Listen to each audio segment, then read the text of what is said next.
நீங்க ஸ்டாக் மார்க்கெட்டுக்கு புதுசா, நீங்க ஸ்டாக் மார்க்கெட்ல ஒரு பிகினரா, நீங்க வேலைக்கு போய்க்கிட்டே ட்ரேட் அண்ட் இன்வெஸ்ட்மெண்ட் பண்றீங்களா? இந்த சேனலுக்கு மறக்காம சப்ஸ்கிரைப் பண்ணுங்க. இன்னைக்கு டேட் என்னன்னு பார்த்தோம் அப்படின்னா வந்து மார்ச் 2020 ஃப்ரைடே 12. இப்போ டைம் பார்த்தீங்கன்னா வந்து மிட் நைட் 12:43 ஆகுது. ஸோ இன்னைக்கு வந்து காலையில் 9:15 to 3:30 மார்க்கெட் எந்த மாதிரி போகிறதுக்கான வாய்ப்பு இருக்குது அப்படின்றத நம்ம வந்து பார்க்க போகிறோம். ஸோ இன்னைக்கு என்னன்னா intraday stock selection for tomorrow, Bank Nifty, Nifty 50 எந்த மாதிரி டைரக்ஷன் கொடுக்கறதுக்கான வாய்ப்புகள் இருக்குது, அதை வந்து எப்படி வந்து பார்க்கலாம் அப்படின்றத நம்ம வந்து போய் பார்க்க போகிறோம். அதுக்கு நம்மளுக்கு முதல்ல என்ன வேணும் அப்படின்னா வந்து குளோபல் இண்டைசஸ் வேணும். ஸோ குளோபல் இண்டைசஸ்னா என்ன அப்படின்னா வந்து ஃபர்ஸ்ட் வந்து அமெரிக்க கண்டம் பார்க்கணும். அமெரிக்கன் காண்டினென்ட்ல வந்து நிறைய நாடுகள் இருக்கும். அதுல நம்ம எந்த நாட்டை எடுக்க போறோம் அப்படின்னா வந்து யூஎஸ் மார்க்கெட் அப்படி யூஎஸோட நாட்டோட இண்டைசஸ் எடுத்து பார்த்தாலே போதும். அதுல வந்து எதை பார்க்க போறோம் அப்படின்னா வந்து நாஸ்டாக் பார்க்கலாம். ஸோ நாஸ்டாக் எத்தனை பர்சன்டேஜ் இன்னைக்கு என்ன நடந்திருக்குது அப்படின்னு பார்த்தீங்கன்னா 2.62% வந்து பிரைஸ் இன்க்ரீஸ் ஆயிருக்கு. ஸோ அப்போ இது என்ன சொல்லுது அப்படின்னா மார்க்கெட் வந்து மேலே அப்படின்ற மாதிரி சொல்லியிருக்கு யூஎஸ் மார்க்கெட்.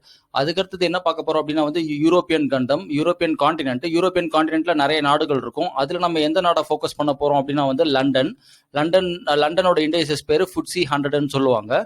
அது எவ்வளவு பர்சன்டேஜ் வந்திருக்குன்னா 0.17% வந்திருக்கு. அதுக்கு அடுத்தது வேற இன்னொரு நாடை எடுத்துக்கலாம் அப்படின்னு பாத்தீங்கன்னா அப்படின்னா வந்து ஜெர்மனி எடுத்துக்கலாம். ஸோ ஜெர்மனி எத்தனை பர்சன்டேஜ்னு பார்த்தீங்கன்னா 0.20%. அப்போ இது என்ன சொல்லுது அப்படின்னா வந்து லண்டனும் ஒரு சைட்வேஸ் மார்க்கெட் அண்ட் கன்சல்டேஷன் மார்க்கெட்ல போயிருக்கு. அதே மாதிரி ஜெர்மனியும் வந்து ஒரு சைட்வேஸ் மார்க்கெட் அண்ட் கன்சல்டேஷன் மார்க்கெட்ல போயிருக்கு. இதை கன்ஃபார்ம் பண்றதுக்கு நம்ம என்ன பண்ணலாம் அப்படின்னா கிராஃப்ல போய் பார்க்கலாம். ஸோ கிராஃப்ல வந்து நம்ம என்ன எடுக்கணும் அப்படின்னா வந்து நான் வந்து இப்போ வந்து FTSE 100 எடுக்கிறேன். UK 100, FTSE 100. அது நேற்று என்ன பர்ஃபார்மன்ஸ் பண்ணிருக்குன்னா அது ஒரு பை கேண்டில் தான் வந்திருக்கு. ஸோ ப்ரீவியஸ் அதாவது டே க்ளோஸை விட ஹையாக தான், டே ஓப்பனை விட ஹையாக தான் க்ளோஸ் ஆயிருக்கு. ஸோ அது வந்து பார்த்தீங்கன்னா அப்போ இது வந்து ஒரு பை ட்ரெண்ட்னு எடுத்துக்கலாம். மூவ்மெண்ட் பார்த்தா 83%. அப்போ இது ஒரு பையா எடுத்துக்கலாம். அதுக்கப்புறம் வந்து பார்த்தீங்கன்னா வந்து ஜெர்மனி இண்டைசஸ் பார்த்தீங்கன்னா அது பை தான் பை நடந்திருக்கானா இல்லை பை நடக்கல. ஒரு ஷூட்டிங் ஒரு டோஜி கேண்டில் மாதிரி வந்திருக்கு. ஸோ அப்போ என்ன அப்படின்னா வந்து யூரோப்பியன் மார்க்கெட்ஸ்ல வந்து பாத்தீங்கன்னா FTSE வந்து ஒரு பை ட்ரெண்ட் ஆகவும் ஜெர்மனி வந்து பை ட்ரெண்ட் இல்ல ஒரு சைட்வேஸ் மார்க்கெட் அப்படின்ற மாதிரி வந்து சொல்லுது. அதுக்கடுத்தது ஏஷியன் மார்க்கெட்டை போய் பார்க்கலாம். ஏஷியன் மார்க்கெட்ல நம்ம ஏஷியால வந்து நிறைய கண்டங்கள் இருக்கும். ஸோ சாரி, ஏஷியான்றது ஒரு மார்க்கெட்டு, ஒரு கண்டம். அந்த ஒரு காண்டினென்ட்ல வந்து நிறைய நாடுகள் வந்து இருக்கும். அதுல நம்ம முக்கியமா பார்க்கக்கூடிய நாடு எது அப்படின்னா வந்து ஃபர்ஸ்ட் வந்து ஜப்பான். ஏன்னா ஏஷியால வந்து ஜப்பான் வந்து ஒரு வளர்ச்சி அடைஞ்ச நாடு. அதனால அந்த மார்க்கெட் பார்த்தீங்கன்னா 0.6360% வந்து இன்க்ரீஸ் ஆயிருக்கு. அதுக்கு அடுத்தது பார்த்தீங்கன்னா ஹாங்சங் பார்த்தீங்கன்னா 1.65% வந்து இன்க்ரீஸ் ஆயிருக்கு. ஹாங்சங் வந்து எது அப்படின்னு பார்த்தீங்கன்னா ஹாங்காங் நாட்டோட இண்டைசஸ். அதுக்கப்புறம் சைனா எப்படி பர்ஃபார்மன்ஸ் பண்ணிருக்கு ஏஷியால அப்படின்னு பார்த்தீங்கன்னா அதுவும் பியூர் பாசிட்டிவா தான் வந்து நடந்திருக்கு. ஸோ ஹாங்சாங் வந்து ஒரு பை ட்ரெண்ட் மாதிரி போயிருக்கு. அதுக்கப்புறம் ஷாங்காய் சைனாவும் பை ட்ரெண்ட்ல இருக்கு. நிக்கே மட்டும் ஒரு சைட்வேஸ்ல போயிட்டு இருக்கு. ஸோ அதை கன்ஃபார்ம் பண்ணிக்கலாம் கிராஃப்ல போயிட்டு. ஜப்பான் மார்க்கெட் எப்படி போயிருக்கு அப்படின்றத போய் பார்க்கலாம். ஸோ ஜப்பான் பார்த்தீங்கன்னா டே கிராஃப்ல பார்த்தீங்கன்னா ஒரு பியூர் பை கேண்டில் தான் வந்து கொடுத்துருக்காங்க. ஸோ அப்போ என்ன அப்படின்னா வந்து ஜப்பானும் பைன்னு எடுத்துக்கலாம். ஆனால் பர்சன்டேஜ் ரொம்ப கம்மியாக இருந்தாலும் அது ஒரு பியூர் பை கேண்டலாக நம்மளுக்கு வந்து காட்டிட்டாங்க. ஸோ இப்போ இதில் வந்து என்ன அப்படின்னு பார்த்தோம் அப்படின்னா ஏஷியா ஃபுல்லாக ஒரு பை ட்ரெண்டில் நோக்கி போயிட்டு இருக்கு. ரெண்டாவது அடுத்தது என்ன அப்படின்னா யூரோப்பியன் மார்க்கெட் வந்து ஒரு பை இல்லைன்னா கன்சல்டேஷன் மார்க்கெட்டில் தான் வந்து இருக்கு. ஏன் அப்படின்னா லண்டன் வந்து பைல இருக்கு, ஆனால் ஜெர்மனி வந்து ஒரு சைட்வேஸ் மார்க்கெட்ல இருக்கு. நாஸ்டாக் என்ன பண்ணிருக்கு அப்படின்னா வந்து பார்த்தீங்கன்னா 2.62% வந்து இன்க்ரீஸ் ஆயிருக்கு. ஸோ இது வந்து ஒரு பை ட்ரெண்டை நோக்கி தான் போயிருக்கு. அப்போ உலக நாடுகள்ல வந்து உலக கண்டங்கள்ல வந்து பாத்தீங்கன்னா 2 கண்டம் வந்து என்ன பண்ணிருக்கு அப்படின்னா வந்து யூஎஸ் கண்டம், அமெரிக்கா கண்டம் பாசிட்டிவ், ஏசியா கண்டம் பாசிட்டிவ், அதுக்கப்புறம் யூரோப்பியன் கண்டம் சைட்வேஸ் கம் பாசிட்டிவ்ல இருக்கு. ஸோ அப்போ என்னன்னா 2 கண்டம் பாசிட்டிவ்ல இருக்கிறதுனால 3 கண்டத்துல நம்மளுக்கும் ஏசியாவும் நாளைக்கு பாசிட்டிவா இருக்கும் அப்படின்றது வந்து குளோபல் மார்க்கெட்ஸ் பார்த்த உடனே நம்மளுக்கு தெரிஞ்சிருது. அடுத்தது என்ன பார்க்கணும்னா இது பத்துமானா இது நிச்சயமா பத்தாது. அடுத்தது எஃப்ஐ டேட்டா போய் பார்க்கணும். ஸோ நேற்று பார்த்தீங்கன்னா முந்தினத்து பார்த்தீங்கன்னா எஃப்ஐ வந்து 2000 கோடி வந்து 2800 கோடி வந்து பர்ச்சேஸ் பண்ணியிருக்காங்க. இன்னைக்கு பார்த்தீங்க அப்படின்னா வந்து அதாவது இன்னைக்குன்னா புதன்கிழமை க்ளோஸ் எக்ஸ்பைரியில பார்த்தீங்கன்னா மைனஸ்ல வந்து காட்டியிருக்காங்க. ஸோ அப்போ என்ன பண்ணியிருக்காங்கன்னா பைல இருந்து செல்லு வந்து டோட்டலாக வந்து அவங்க பொசிஷனை ரெடியூஸ் பண்ணிட்டாங்க. ஸோ 8000 கோடி இன்வெஸ்ட் பண்ணவங்க அதுக்கப்புறம் இன்வெஸ்ட்மெண்ட்டே பண்ணல. அதனால தான் வந்து டோட்டலாக செல் ஆயிருக்கு.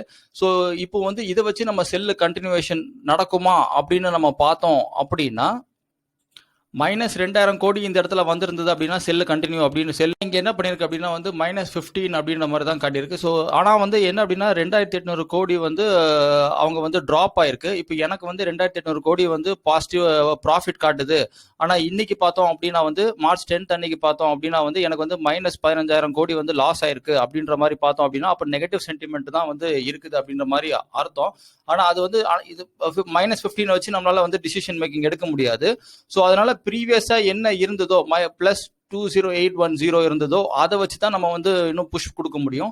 அப்போ இதை வச்சு எனக்கு என்ன பார்த்ததுன்னே தெரியுது அப்படின்னா வந்து எஃப்ஐ டேட்டா வச்சு பார்க்கும்போது மார்க்கெட் சைட்வேஸ் மார்க்கெட்டா இருக்கலாம், அப்படி இல்லைன்னா பை ட்ரெண்டுக்கான ஆப்பர்ச்சுனிட்டி இருக்கலாம் அப்படின்ற மாதிரி தான் வந்து தெரியுதே தவிர செல்லு கன்ஃபர்மேஷன் வந்து கொஞ்சம் இதை வச்சு முடிவு எடுக்க முடியாது அப்படின்ற மாதிரி தெரியுது. ஸோ குளோபல் மார்க்கெட் வந்து ஒரு பை ட்ரெண்டை நோக்கி வந்து போயிருக்கு. அதுக்கப்புறம் எஃப்ஐ டேட்டாவை பார்த்தீங்கன்னா நான் வந்து எஃப்ஐ பை பண்ண தான் பை பண்ணுவேன், எஃப்ஐ செல் பண்ண செல் பண்ணுவேன். அப்போ தான் வந்து எனக்கு லாபம் வந்து ரொம்ப அதிகமாக இருக்கும். என் அக்யூரஸியும் 10 ட்ரேட் எடுக்கிறேன்னா எஃப்ஐ ஃபாலோ பண்ணாலே வந்து நான் 10 ட்ரேட்லேயே வந்து ஒரு 6 ட்ரேடாவது வந்து ப்ராஃபிட்டபுளாக வந்து வந்துடும். ஸோ அதனால எஃப்ஐ தயவுசெய்து ஃபாலோ பண்ணால் நம்மளுக்கு வந்து நல்லா வந்து லாபகரமாக வந்து நம்மளால பண்ண முடியும். ஸோ அப்போ வந்து எஃப்ஐ இப்போ ஃபாலோ பண்ணதில் நம்மளுக்கு டேட்டா என்ன சொல்லுது அப்படின்னா வந்து எஃப்ஐ வந்து நெகட்டிவ் சென்டிமெண்ட்ல இல்லை, பாசிட்டிவ் சென்டிமெண்ட்ல இருக்காங்க. அதனால நம்ம வந்து ஒரு கன்சாலிடேஷன் இல்லை ஒரு பை அப்படின்ற மாதிரி இதில் வந்து முடிவு எடுத்துக்கலாம். ஸோ அப்படின்னும் போது நம்ம நாளைக்கு மார்க்கெட் ஏதாவது இன்னைக்கு மார்க்கெட் எப்படி போகிறதுக்கான வாய்ப்பு இருக்குன்னா 9:15 அப்புறம் வந்து ஒரு பை ட்ரெண்ட் கண்டினியூவேஷன் அப்படின்ற மாதிரி தான், பை ட்ரெண்டுக்கான ஆப்பர்ச்சுனிட்டி தான் இருக்கு அப்படின்றது இதை பார்த்த உடனே நம்மளுக்கு தெரியுது. அடுத்தது என்னன்னா செக்டர் அனாலிசிஸ் போய் பார்க்கலாம். ஸோ எந்த செக்டர்லாம் வந்து அதிகமாக இன்னைக்கு நல்லா பர்ஃபார்மன்ஸ் பண்ணியிருக்குது அப்படின்றத பார்த்தோம் அப்படின்னா வந்து பாருங்க எல்லாமே பைல தான் வந்து முடிஞ்சிருக்கு. நிஃப்டி ஃபார்மா வந்து அதிகம் 1.48%, நிஃப்டி மெட்டல் பார்த்தீங்கன்னா 1.87% வந்து இன்க்ரீஸ் ஆயிருக்கு. நிஃப்டி ஐடி வந்து பார்த்தீங்கன்னா 1.67% வந்து இன்க்ரீஸ் ஆயிருக்கு. ஸோ அப்போ நாளைக்கு பைன்னு எதிர்பார்க்கறதுனால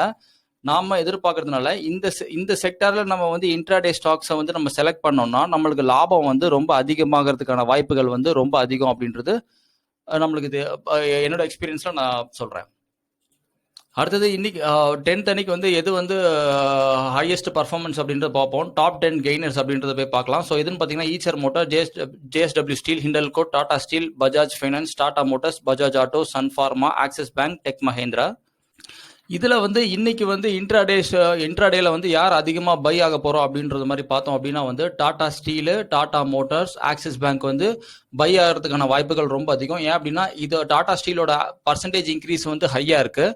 அதுக்கப்புறம் பார்த்தீங்கன்னா அதோட ட்ரேடட் வேல்யூ ரொம்ப கொஞ்சம் ஹையாக இருக்கிறது, ஆவரேஜாக ஹையாக இருக்கிறதுனால இந்த பர்டிகுலர் ஸ்டாக் வந்து மேலே போகிறதுக்கான வாய்ப்பு ரொம்ப அதிகம். அதுக்கப்புறம் டாடா மோட்டார்ஸ் பார்த்தீங்கன்னா இதோட பர்சன்டேஜ் இன்க்ரீஸ் வந்து ஆவரேஜாக இன்க்ரீஸ் ஆயிருக்கு. அதே மாதிரி பார்த்தீங்கன்னா இதோட ட்ரேடட் வேல்யூ பார்த்தீங்கன்னா ஹெவியாக கொஞ்சம் இன்க்ரீஸ் ஆயிருக்கு. அதுக்கப்புறம் பார்த்தீங்கன்னா ஆக்சிஸ் பேங்க் வந்து 1.84% வந்து இன்க்ரீஸ் ஆயிருக்கு, ப்ரைஸ் இன்க்ரீஸ். இதோட ட்ரேடட் வேல்யூ பார்த்தீங்கன்னா டீசெண்டாக ஒரு ஆவரேஜாக இன்க்ரீஸ் ஆயிருக்கு. அதனால நாளைக்கு வந்து எந்த பர்டிகுலர் ஸ்டாக் வந்து அதிகமாக போறதுக்கான வாய்ப்பு இருக்கு அப்படின்னா இந்த 3 ஸ்டாக்குமே வந்து பை ரொம்ப அதிகமாகிறதுக்கான வாய்ப்பு இருக்கு. இந்த 3த்துல வந்து எது வந்து ரொம்ப ஹையா பர்ஃபார்மன்ஸ் பண்ணும் அப்படின்னா டாடா ஸ்டீல் வந்து ரொம்ப ஹையா பர்ஃபார்மன்ஸ் பண்றதுக்கு வாய்ப்பு இருக்கு. ஏன்னா இதோட ட்ரேடட் வேல்யூ ஆவரேஜா ஹையா இருக்கு, இதோட பர்சன்டேஜ் இன்க்ரீஸும் வந்து ஆவரேஜா ஹையா இருக்கிறதுனால டாடா ஸ்டீல் வந்து அதிகமாக போறதுக்கான வாய்ப்புகள் இருக்கு when compared to இந்த 2 stocks, Tata Motors and axis bank. அவ்வளோதான் ட்ரேடிங் நண்பர்களே. நாளைக்கு வந்து இன்னைக்கு என்னன்னு பார்த்தீங்கன்னா வெள்ளிக்கிழமை வந்து என்ன நடக்கிறதுக்கான வாய்ப்பு இருக்குன்னா பேங்க் நிஃப்டியும் நிஃப்டி 50யும் பை ஆகிறதுக்கான வாய்ப்புகள் வந்து ரொம்ப அதிகம். அதில் வந்து இந்த 3 ஸ்டாக்குமே வந்து பை ஆகிறதுக்கான ஆப்பர்ச்சுனிட்டி ரொம்ப அதிகம் அப்படின்றத நம்ம வந்து பார்த்துட்டோம். இந்த வீடியோ பிடிச்சிருந்ததுன்னா please comment, like and share. Thank you, bye bye.